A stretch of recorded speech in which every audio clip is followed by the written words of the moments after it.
This new wave band was on the front line of the second British invasion, and their timing couldn't have been better. With the explosion of MTV and one of the most memorable haircuts in rock history, they became as iconic as the decade itself. Up next, the lead singer who was at the center of this musical revolution tells us how it all started and how they reprogrammed radio and our televisions in the early 80s. Jump into the time machine with us coming up next on Professor of Rock. Hey music junkies, Professor of Rock, always here to celebrate the greatest artists and the greatest songs of all time. You know, if you ever got your hair cut or styled or grew it out long to look like your favorite rock star, you're gonna dig this channel. And make sure to subscribe below so that you always get the latest episodes of the story straight from the legends. And click the bell so you know when they're coming out. Also, make sure to get your tickets for our first live series, Professor of Rock Live, where you'll experience a magical night of stories and music with your favorite artists. It's like climbing into the time machine and having us in your living room. You can get tickets at the link below and let me know if you're coming so I can talk to you after the show. You know, timing is everything, especially in music. 1979 and 1982, that was a fascinating 4-year window in popular music. It's kind of sad now because we don't really see this kind of movement in music anymore. We have too much at our fingertips. There's almost no wonder left. But let's go back in time where the radio airwaves and the static of cable TV were still the wild, wild west, where young artists and bands were exploring new technology, new instruments, and creating new genres and styles by the minute. You know, punk was giving way to new wave.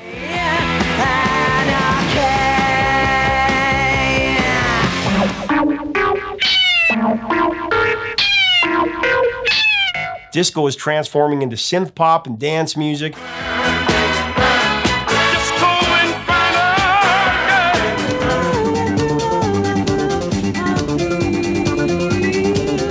Hard rock and heavy metal were dominating the arenas.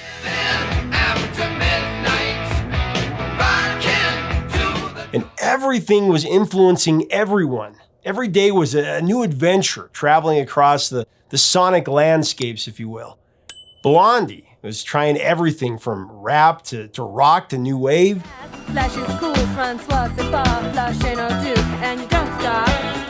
Talking Heads, they just threw out the book completely.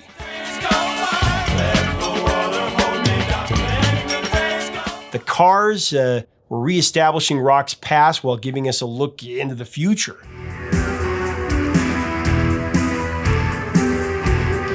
In the middle of all of this, MTV was born in the late summer of 1981. This is it. Welcome to MTV Music Television. And just like that, you now had to be a matinee idol, in addition to being able to sing a song or write a catchy song. Meanwhile, the troops were enlisting and preparing for battle in the UK. America be warned, the British were coming. Front line of the second British invasion that was led by the Human League.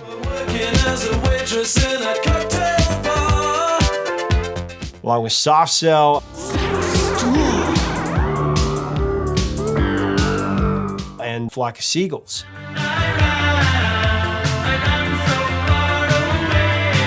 You know, Duran Duran and Billy Idol and some more flanking to the right and left.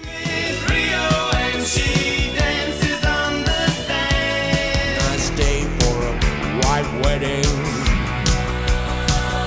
On the 3rd of July, 1982, the Human League's Don't You Want Me started a 3-week reign on the top of the Hot 100.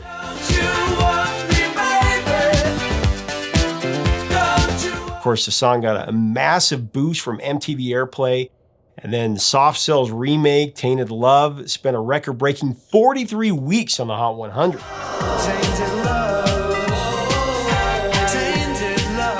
And the September 1982 arrival of MTV in the media capitals of New York City and Los Angeles, that started a revolution that was televised this time. And it swung into what is known as the video era.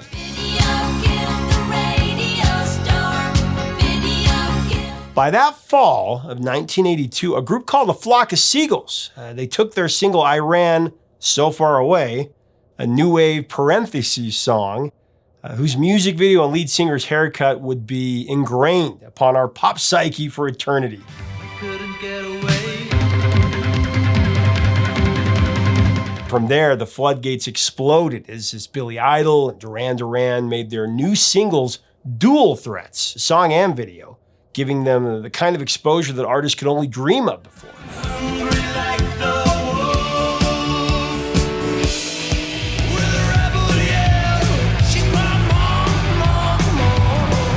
The world had changed, romanced by A Flock of Seagulls and then some. Unfortunately, after that, after Iran ran all over the charts, Flock of Seagulls became kind of overshadowed by their far-out name and by lead singer and keyboardist Mike Score's unusual hairstyles. Of course, proven by pop culture name drops and Pulp Fiction. You, Flock of Seagulls. You know why we're here? And The Wedding Singer, just to name a few. Hey, do you like Flock of Seagulls? I can see you do. But despite all that, the song Iran and its corresponding music video remains a study in that monumental time. It was all so new. I remember seeing it on MTV as a young kid and being just mesmerized by its sci-fi themed ambiance and, the do-it-yourself campy art set design.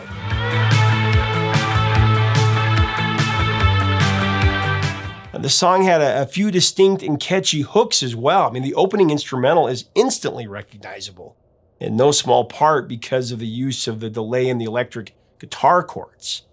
Mike Score's vocal melody is just highly distinctive, with each verse built around two key phrases.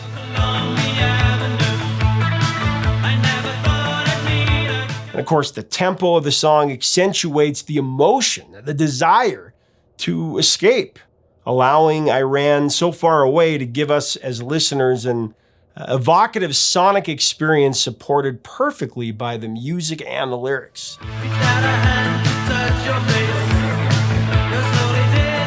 Critics are divided on A Flock of Seagulls' legacy. Some will say that the band was at the right place at the right time, flowing into the U.S. along with Soft Cell and the Human League. The public's infatuation with Score's hairstyle, that led people to push him aside as an example of New Wave's style over substance.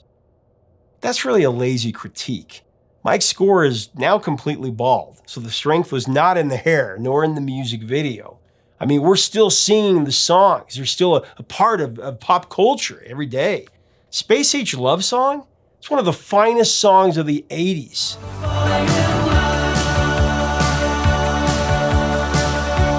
Iran is a true study in the magnetic duo of synth and guitar with as much emphasis on the latter as the former. Up next, Mike Score gives us the straight story of these songs, including the deeply personal song Remember David.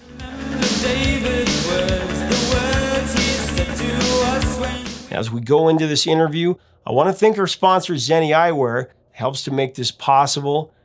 These guys, Zenni's a rock star brand. What can I tell you? I love that you can go to Zenni.com. You can design your glasses however you want, any style, whether you want to look like Buddy Holly or Bono.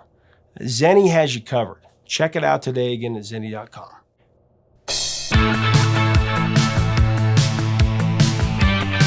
Iran, one of the biggest songs of the 80s and one of the most iconic songs of really any decade.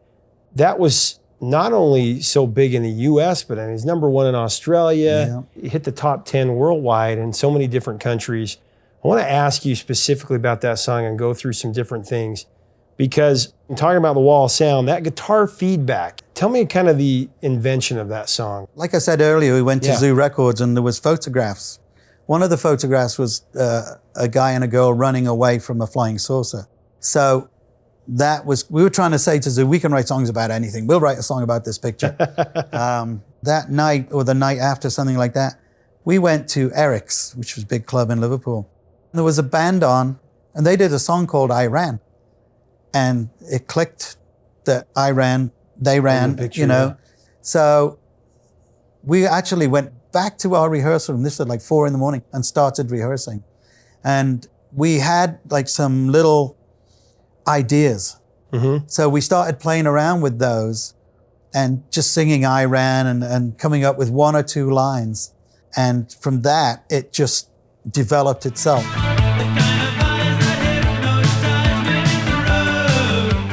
For me, when a song is right, it writes itself. It starts to tell you what it wants next, you know, and I think the big drum roll and stuff just came from my brother being a bit frustrated, I think, about something.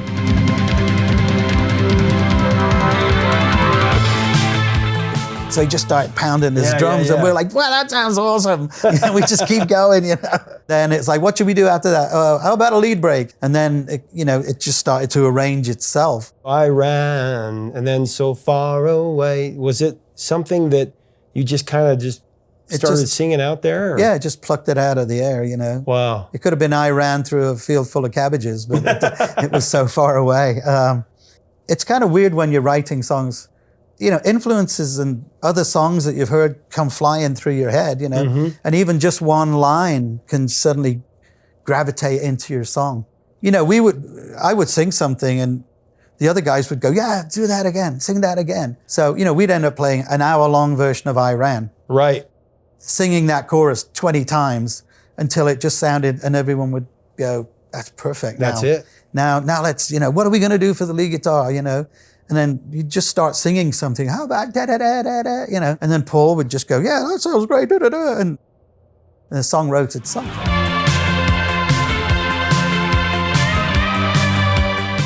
The video, so iconic. MTV. That was cool about the '80s and back in the day when you didn't have the internet and you couldn't find everything that you wanted about the artist. It was mysterious. Right. It's probably how it was for you with David Bowie and. Growing up with you guys, it was like that for me and my friends, and we're like, who are these guys? And what is this? Who are these nutcases? Yeah. And so it was really cool, but that was the most viral video in MTV history, way before YouTube. Yeah, I've heard that myself. And it's been more watched, obviously, by the world. Do you remember making the video? And take us to that day, if you don't mind. MTV contacted all the record companies saying, we're looking for new acts. This is a new idea for TV. And they said, can you get us some kind of promo from any new acts? So all I remember was we were called into the offices in the morning and they said, this afternoon, you're going to make a video. And we were like, what's a video? You know? And they gave us some money and went, here, go buy yourself some clothes that you like the fashion. And by the time you come back, the director and everyone will be here with the cameras and we'll make a video. So we're like, cool, okay, let's go. I think we got £100 each or something. We went shopping in London just down the road, got some clothes, came back, makeup, cameras, bang. It was all done in about 2 hours. I think they edited it that night. We saw it at 9 o'clock in the morning. And I think it was on MTV the next morning. Wow. And MTV said, we're going to play it every hour on the hour or something like that, because they only had like 6 videos. And suddenly we were like in that first batch, so we got like super rotation. They got a really good reaction from everybody and it just took off.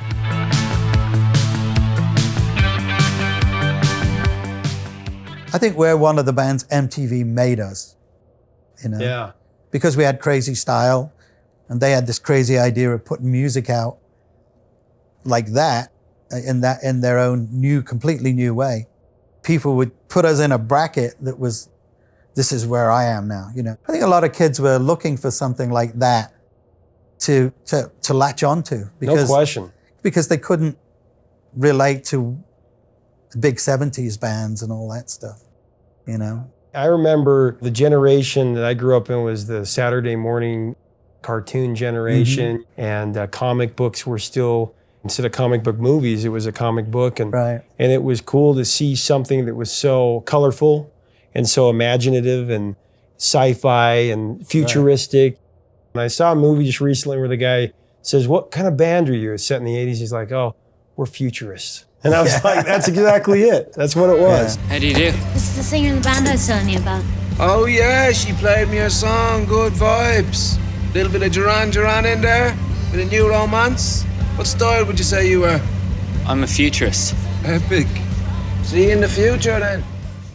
Well, these days I call it future retro. So, you know. Yeah, that's exactly what it is. And even now, I mean, it's not only was big in the 80s, but that movement and what you started, the song has lasted for decades and decades and will continue to. You know, Grand Theft Auto, video games, and Guitar Hero, Rock Band. I mean, Iran is on all of those. Yeah. And so I think all the kids that liked us then have grown up into big positions where they put the music they like in, and they grew up with Iran, so they put it in. And the covers, there have been so many different covers. You've probably seen some of. You ever seen Tori Amos's? No. I walk along the avenue. I never thought I'd need. And Bowling for Soup, which was a big band in the late 90s.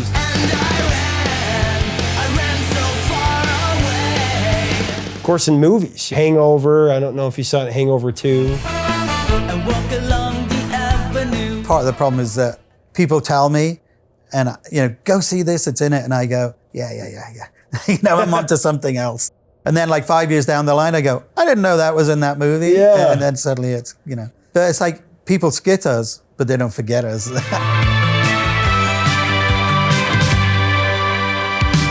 Space Age Love Song was always my favorite song. I think I listened to the album before it came out as a single. Right. But that's what's interesting about you guys' songs. There's so many melodies going on. We talk about a wall of sound, but it's almost like you could create 3 or 4 songs from each song that you guys did. Tell me about how that one came together. I got home from rehearsal one night, and I was still, hyper from rehearsing and excited. I had a little 4-track cassette recorder. I had a little Casio, I think it was, keyboard. And I just went, okay, I'm just going to mess around. And I played the chords, and I was like, wow, that was really cool. What did I play? So I kind of worked it out again, recorded it, put a little, boom, with vocal drum beat on it, because I didn't have drum machines or anything.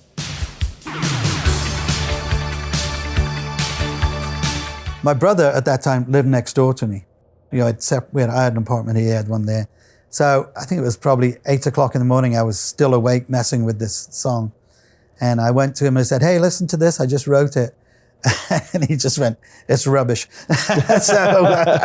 So we got to rehearsal that night, and I went, here's that little song I wrote last night, So everyone's like, okay, let's play it. And of course, now we had the big synth sound, real drums, Simmons drums, proper electronic drums. And I had some of the lyrics, which were inspired by just meeting someone and catching their eye,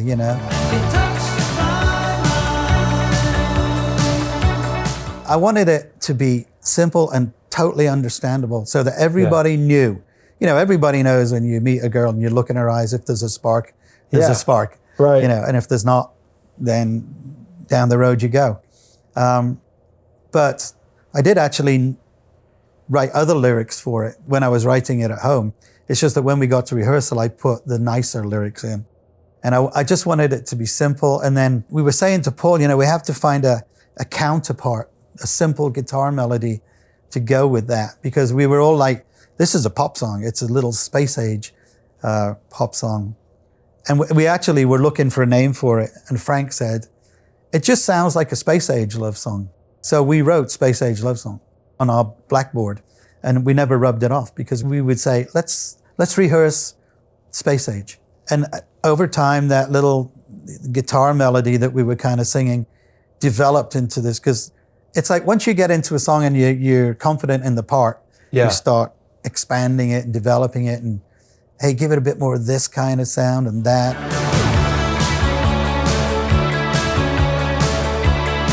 And don't get in the way of me singing, and space drums came out, do-do-do-do. So we went out and bought one of those, and immediately it fitted that song, perfectly. So we had that song probably over about a week of playing, I think, that song nonstop.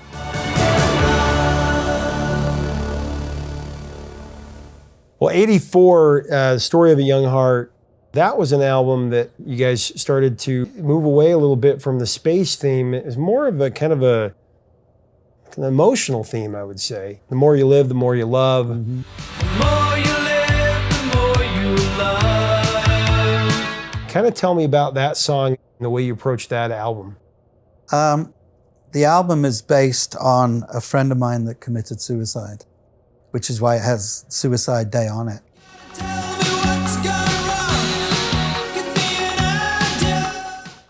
I wanted to remind myself of him. I wanted to try and be a little bit philosophical about what I thought he was feeling, attaching my feelings to his situation. Mm-hmm. So because of the reason he killed himself, I wrote The More You Live. The more you live, the more you love. And I just wrote it like an emotional statement, you know. And then we were in rehearsal, and I promised myself I'd go into rehearsal 2 hours before the rest of the band arrived, and I'd write a song based on my friend. And then when they arrived, I'd have Steve Lavelle, who was producing, he would come in with me, and between the two of us, I'd write some parts and sing some things, and then he would be recording it and arranging it as we went along. But basically, I wrote a song every day about how I was feeling about my friend's suicide. Remember David? Yeah. David's words, the words he said to us when... Of course, his name wasn't David. I didn't want to say who it was, so I gave him a name, and I was just exercising that feeling.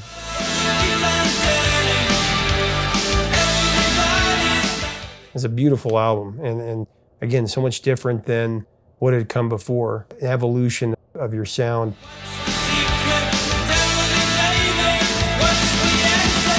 Hey, leave us a comment about A Flock of Seagulls and Mike's score. They sounded like the future in the early 80s. What do you think they sound like now? They still sound amazing, still out there. Write to us below. Tell us in the comments. Make sure to subscribe below as well. Hit the bell so that way you never miss out. We're a daily channel. There's always going to be something good coming your way.